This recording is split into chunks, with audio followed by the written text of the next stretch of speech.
Hey, aujourd'hui est un grand jour, j'ai enfin pris le temps de faire un nouveau tuto, donc ici sur l'interface et un peu de modé, pour pouvoir s'amuser et comprendre des tutos un peu plus avancés.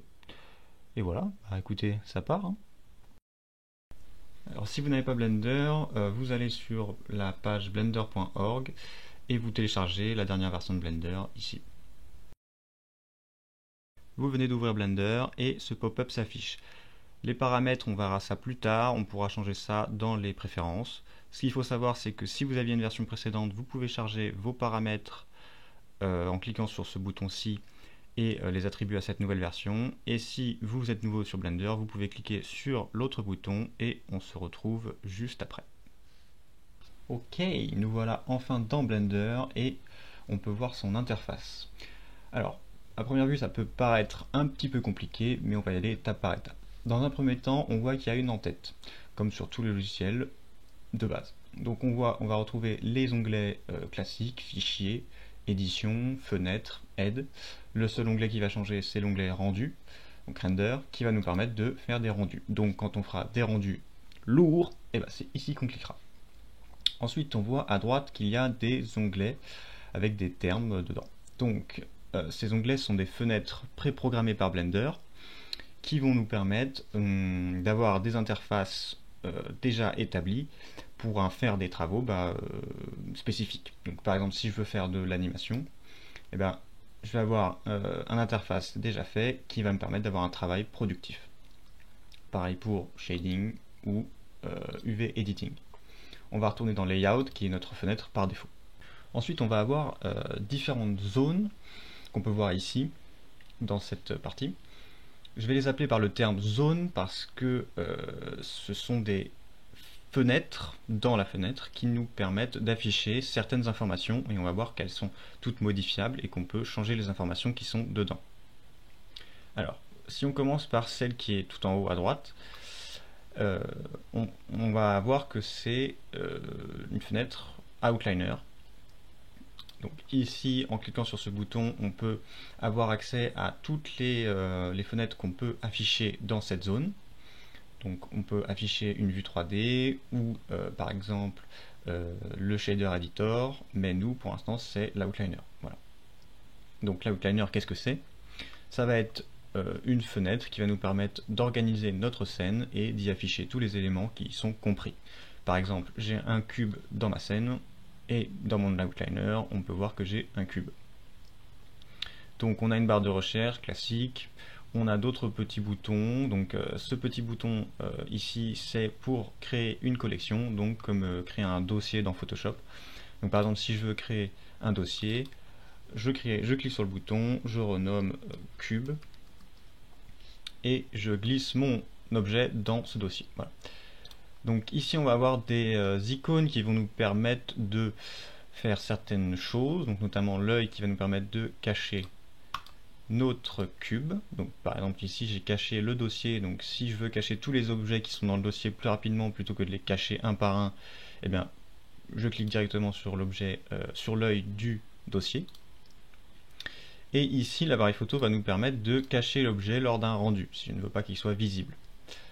Et il y a bien d'autres filtres et fonctionnalités qu'on verra au fur et à mesure. Alors, si on passe sur la zone du dessous, on va cliquer sur notre petit bouton, donc ce petit bouton qui est visible sur chaque zone. On peut voir que nous sommes dans la fenêtre propriété. Et dans cette fenêtre propriété, il y a pas mal d'onglets avec des icônes, donc c'est un peu compliqué. Je ne vais pas tout vous expliquer et notamment vous expliquer toutes les informations qui sont dans ces onglets, mais on va voir quelques onglets qui sont pour moi les plus importants.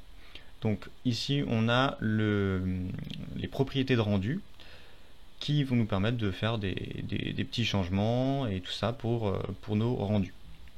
Juste en dessous on va avoir les propriétés de sortie des rendus, donc comme la résolution et les fichiers de sortie. Alors ici, si on clique sur cet onglet, on va avoir les propriétés du monde, donc de l'environnement, donc sa couleur, sa luminosité. Ici, la petite clé, ça va être ça s'appelle des modifiers, qui vont être des éléments de transformation, de modélisation paramétrique offert par Blender, donc c'est très puissant, on verra ça quand on modélisera. Et enfin, ici, la petite sphère qui est la fenêtre des matériaux. Donc toutes les textures, les matières qu'on va appliquer à nos objets, ça va être ici. Ensuite, on va voir qu'il y a une petite zone, ici, en bas. Donc on va venir placer son curseur entre les deux zones, ici. Cliquez gauche et lever en maintenant le clic, pour donc agrandir cette zone. Cette zone, c'est une fenêtre timeline, donc qui va nous permettre de faire des animations. Je ne vais pas vous expliquer cette fenêtre en particulier parce que c'est un petit peu compliqué pour des débutants, mais on va en profiter pour voir comment modifier son interface. Donc disons que je veux supprimer cette fenêtre pour agrandir celle-là. Et je vais venir placer mon curseur entre les deux zones, faire un clic droit, et un menu va s'afficher. Donc on a plusieurs informations. Ici, on va pouvoir scinder une des vues en deux. Et ici, on va pouvoir, donc Join Area, ça va nous permettre de joindre les zones, donc en gros de supprimer une des zones. Et ici, d'échanger les zones. Donc Swipe Area, si je le fais, voilà, notre vue 3D est en bas, et maintenant elle est en haut. Voilà. Donc moi je veux supprimer, donc je fais joindre zone, et je clique dans la zone que je veux supprimer.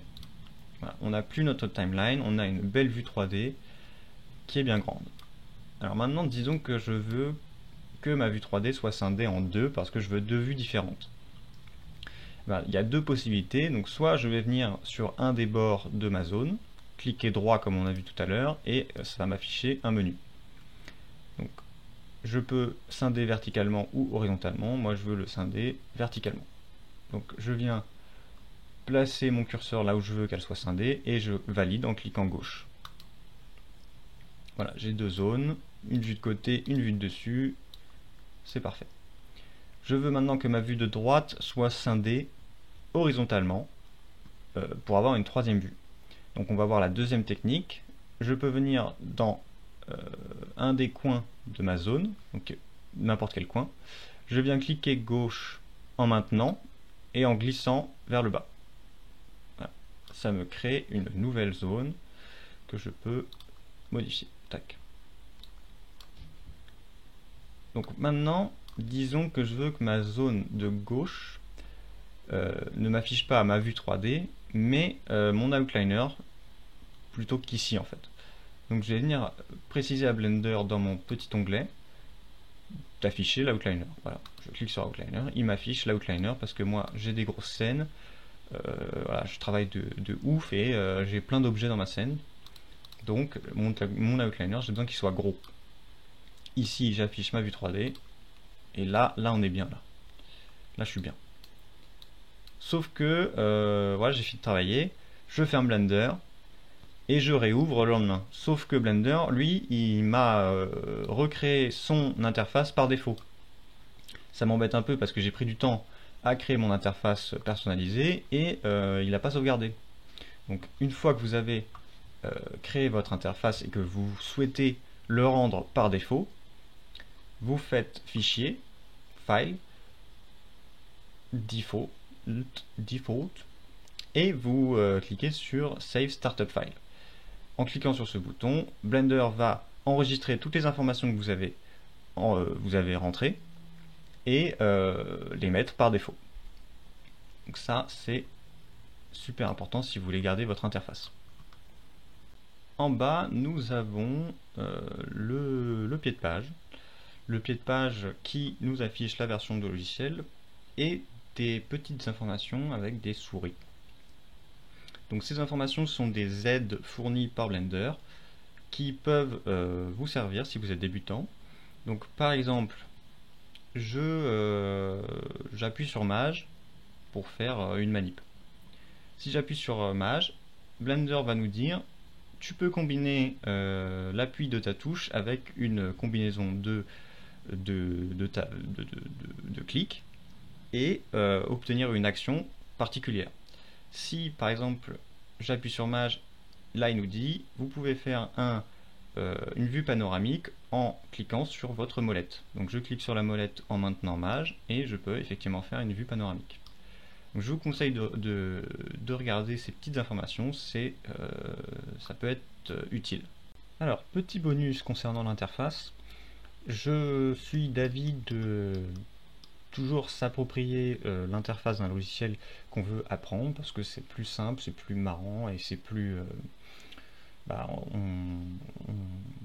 je trouve que, en tout cas moi, je travaille mieux quand je m'approprie le logiciel et que je me sens à l'aise avec et que j'aime bien son interface. Donc dans Blender, on peut aussi modifier l'interface. Alors pour ça, vous allez dans Edit, Préférences, Thème. Et donc dans Thème, on va voir un petit menu déroulant. Et on va pouvoir sélectionner des presets de couleurs de différents éléments. Donc je vous invite à un petit peu regarder tous ces presets et à choisir le vôtre. Voilà. Si vous en préférez un, bah, voilà, vous choisissez le vôtre et celui qui est le plus ergonomique pour vous.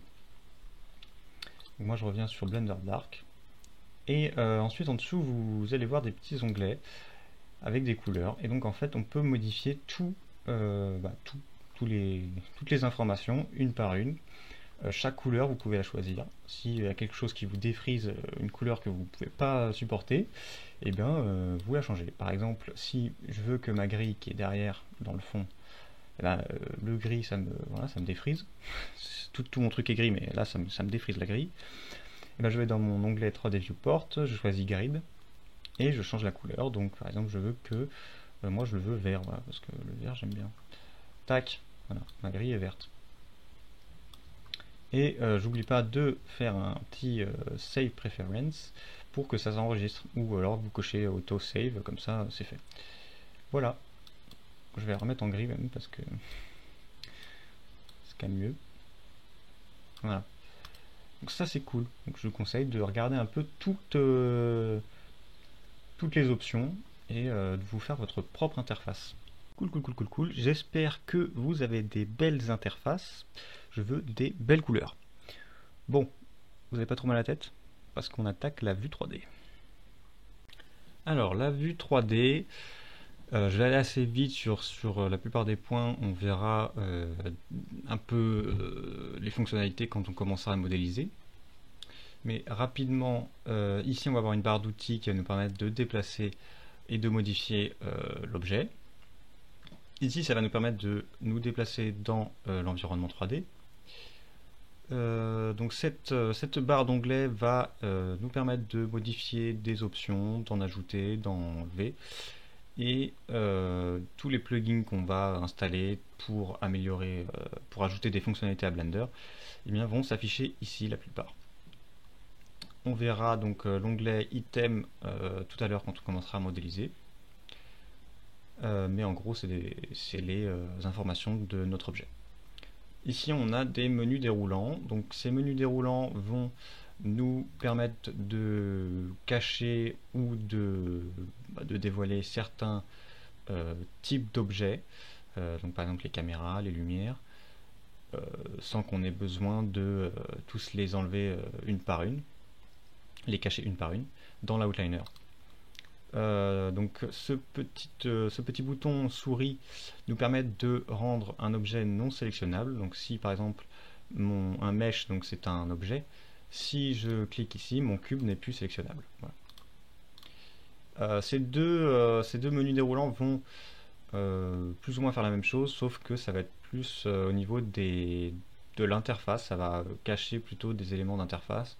Si je clique ici, voilà, tous les éléments de l'environnement s'effacent. Donc par exemple, si je veux prendre une capture d'écran pour les réseaux, eh bien c'est le meilleur moyen. Tac. Ici, ce bouton va nous permettre de voir à travers notre objet. Et ces quatre petites sphères sont des stades d'affichage de notre objet dans notre scène, enfin de nos objets d'ailleurs. Donc il y a 4 stades. Donc il y a le stade wireframe, donc la vue fil de fer. Le stade solide, donc qui est plus ou moins le truc par défaut dans Blender.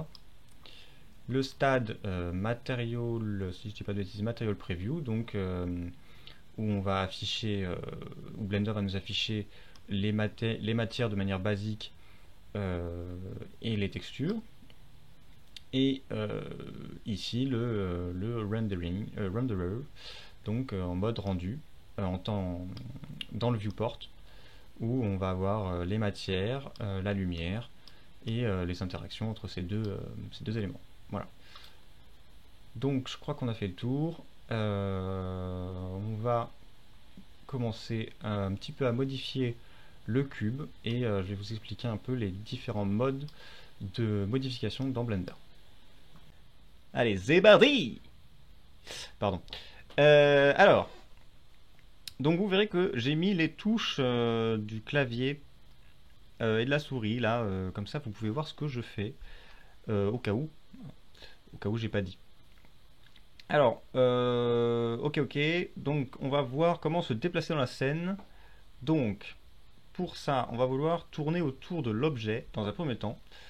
Et donc pour ça, il va falloir appuyer sur la molette de la souris, donc le clic de la molette. En restant appuyé et en bougeant la souris, on va pouvoir tourner autour, comme ceci.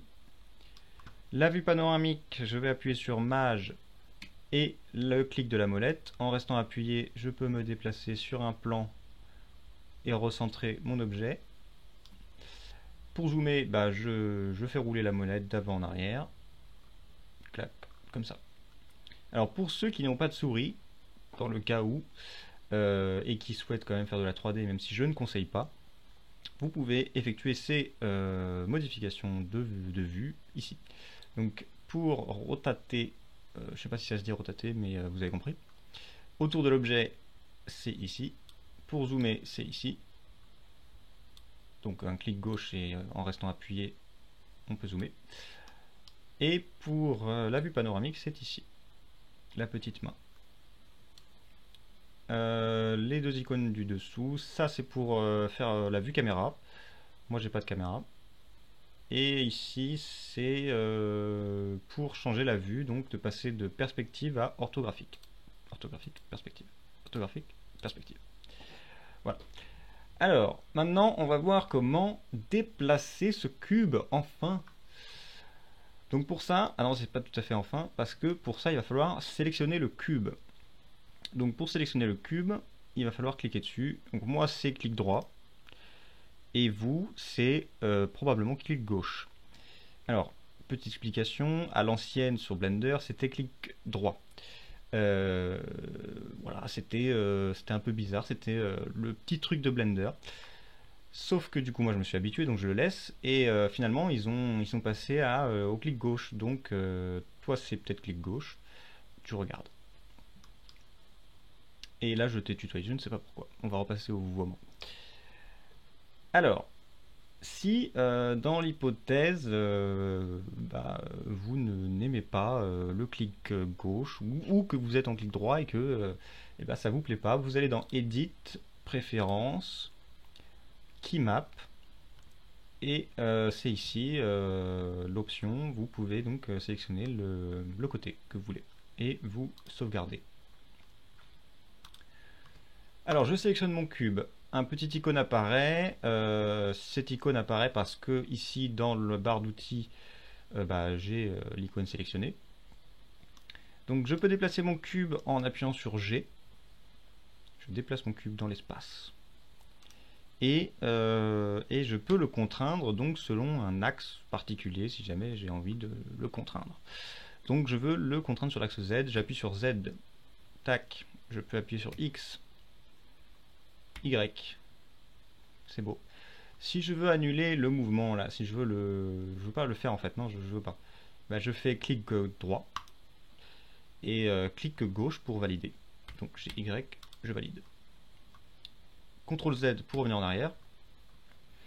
Pour faire une rotation, on va appuyer sur R et voilà, là je tourne le cube. Si je veux le contraindre, Z, Y, X. Pour l'agrandir, S. Je grossis le cube. Là, il est très très gros. Voilà, là, je suis rentré dans le cube. S, X, SY et SZ. Vous pouvez aussi faire ces modifications ici grâce à la barre d'outils, Move, Rotate, Scale, et les trois en même temps, parce que j'ai pas le temps. Bam. Ça c'est fait. CTRL Z, CTRL Z, CTRL Z, CTRL Z. Alors, je vais effectuer, par contre, tac. Voilà, donc là, j'ai effectué des modifications. Vous verrez que dans la barre d'onglet ici, eh bien, ces modifications ont été enregistrées. Et donc, on peut décider de modifier notre objet sélectionné ici pour avoir plus de contrôle sur la modification quand on fait de la 3D un peu, tu vois, technique. Eh bien, c'est ici. Clac. Et là, j'ai la dimension de mon cube. Il est très très gros. Voilà.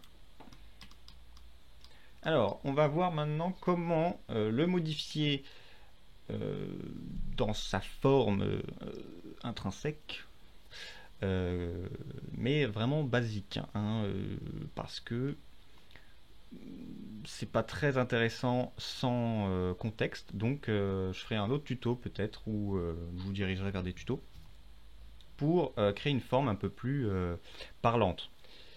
Je pense que c'est mieux d'apprendre comme ça. Alors, ce qu'il faut savoir dans un logiciel de 3D, c'est qu'il va y avoir différents modes de modification d'un objet. Donc dans Blender, on va avoir trois grands modes, l'Object Mode, l'Edit Mode et le Sculpt Mode. On va pouvoir les voir ici, donc dans ce menu déroulant. On voit qu'ici, on est dans l'Object Mode, et que donc dans ce mode, on va pouvoir faire des modifications basiques, comme vous l'avez vu tout à l'heure, le déplacement, la rotation et la mise à l'échelle. Nous maintenant on veut modifier structurellement notre cube. Donc pour ce faire on va devoir entrer dans l'Edit Mode. Et bien je clique sur l'Edit Mode. Voilà, je suis entré dans l'Edit Mode. Vous pouvez aussi appuyer sur Tab. Donc là si j'appuie sur Tab en étant dans l'Edit Mode, je retourne à l'Object Mode et inversement. Donc dans l'Edit Mode, on voit que notre barre d'outils s'est agrandie. On va pouvoir faire des modifications un peu plus poussées. On ne les verra pas toutes, juste certaines. Ici, le menu, les barres, les onglets, donc il y en a qui sont ajoutés, et on a trois petits icônes ici qui sont nouveaux. Et bien ces icônes sont des filtres pour notre sélection d'éléments sur notre cube. C'est-à-dire que si je veux sélectionner que les sommets, eh bien je clique sur cette icône-là. Là, je peux sélectionner tous les sommets, les arêtes et les faces. Alors, dans l'Edit Mode comme dans l'Object Mode, on va pouvoir effectuer des modifications basiques, comme le déplacement. Donc, si je veux déplacer un sommet, j'appuie sur un sommet, j'appuie sur G, et je peux déplacer mes sommets. Toujours sous contrainte. Je peux tourner mes arêtes, si je veux. Et pourquoi pas agrandir une face. Voilà. Donc là, notre cube il a un petit peu mal. Je sais pas trop ce qui se passe. Mais c'est pas grave. Ensuite, on va pouvoir effectuer une extrusion. Une extrusion, ça va nous permettre de créer une nouvelle couche sur notre objet. Donc, après, ça dépend de ce que vous sélectionnez comme élément. Par exemple, moi, je veux extruder une face. Eh bien, je vais appuyer sur E après avoir sélectionné cette face. Et ça va me l'extruder.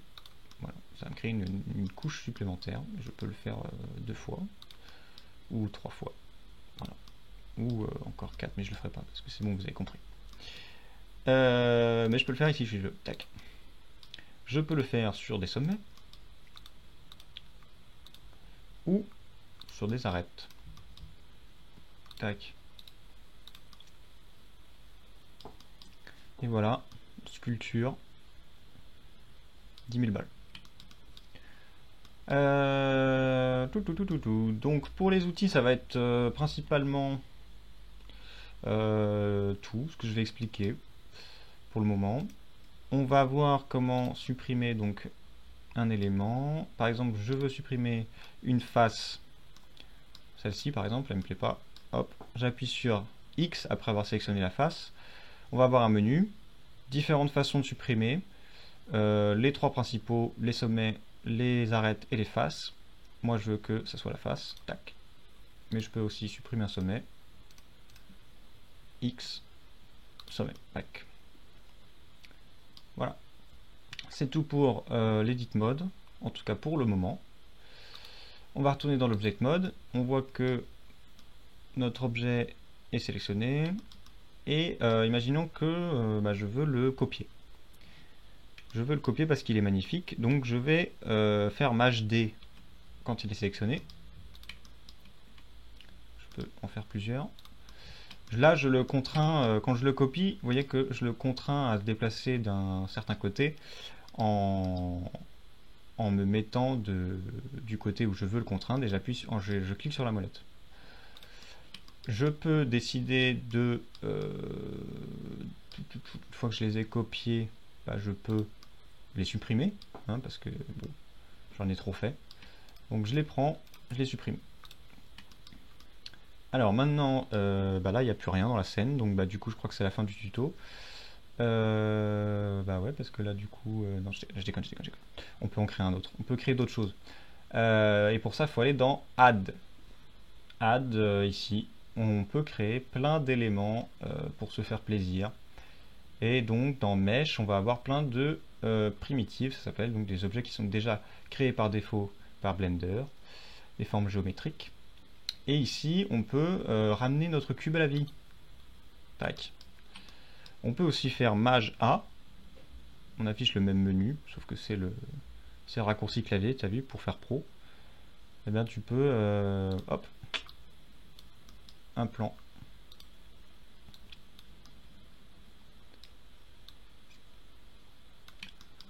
Voilà. Je crois que ça sonne la fin de ce tuto qui n'en finit pas. J'espère que j'ai à peu près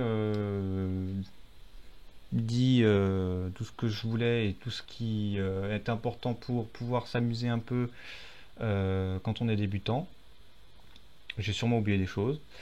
Mais bon, après c'est assez intuitif, donc à vous de checker un peu les boutons. Et on se retrouvera pour un petit tuto concret sur un objet avec un petit rendu à la clé et ça sera très bien. Voilà, écoutez, à plouche!